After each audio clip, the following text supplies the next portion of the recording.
भालुको हराएको मह। एक दिन भालु आफ्नो मह खोज्दै वनमा जान्छ र उसले आफ्नो मह नभेटाउँदा रुखमुनि खोज्छ र त्यहाँ चिप्ले किरा आइपुग्छ र चिप्ले किरा सोध्छ तिमी के खोजिरहेको छौ भालु? अनि उनीहरूले मह खोज्नलाई दुईजना सँगै जाने निर्णय गर्छ र जङ्गलमा अरू साथीहरू भेटेर उनीहरू सँगसँगै महको खोजीको लागि हिँड्छ। उनीहरूले जाँदा जाँदै बाटोमा दुम्सीलाई भेट्छ। अनि उनीहरूले दुम्सीलाई सोध्छ ए दुम्सी तिमीले मेरो मह देखेको छ? अनि दुम्सीले भन्छ तिमीले त मह चराबाट छोडेको थियौ।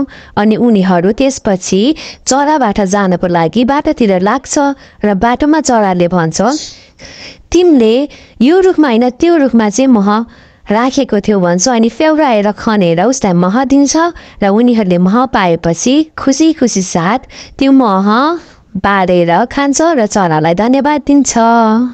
अनि कथाको अन्त्य यही नै हुन्छ।